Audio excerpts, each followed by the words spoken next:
चाळीसगाव, आमच्यावर उपासमारीची वेळ, पर्यायी जागा द्या. अतिक्रमण काढलेल्या दुकानदारांचे प्रशासनाला साकडे. चाळीसगाव प्रतिनिधी. रेल्वे स्टेशन परिसरातील अतिक्रमण हटाव मोहिमेनंतर बेघर झालेल्या 45 ते 50 छोट्या व्यावसायिकांनी आता आपल्या उदरनिर्वाहासाठी आक्रमक पवित्रा घेतला आहे. गेल्या 40 वर्षांपासून आम्ही तिथे व्यवसाय करत होतो, आता आम्ही रस्त्यावर आलो आहोत, अशी आर्त हाक देत या दुकानदारांनी नगराध्यक्ष व प्रशासनाला निवेदन देऊन पर्यायी जागेची मागणी केली आहे. 40 वर्षांचा व्यवसाय एका झटक्यात जमीनदोस्त. चाळीसगाव नगरपालिकेने नुकतीच रेल्वे स्टेशन बाहेरील अतिक्रमित दुकानांवर कारवाई केली होती. या कारवाईमुळे अनेक वर्षांपासून स्थिरावलेले छोटे व्यवसाय उद्ध्वस्त झाले आहेत.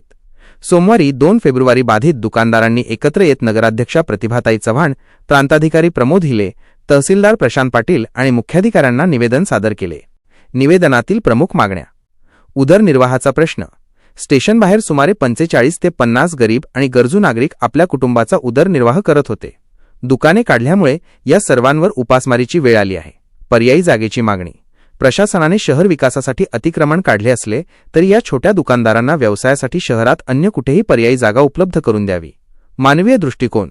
केवळ कारवाई न करता प्रशासनाने आमच्या पोटापाण्याचा प्रश्न मानवीय दृष्टिकोनातून सोडवावा, अशी विनंती निवेदनात करण्यात आली आहे. स्वाक्षरीकर्ते आणि उपस्थिती. या निवेदनावर संजय सोनवणे, शरद चौधरी, नितीन परदेशी, अतुल गायके, भावसिंग भोई यांच्यासह अनेक त्रस्त दुकानदारांच्या स्वाक्षऱ्या आहेत.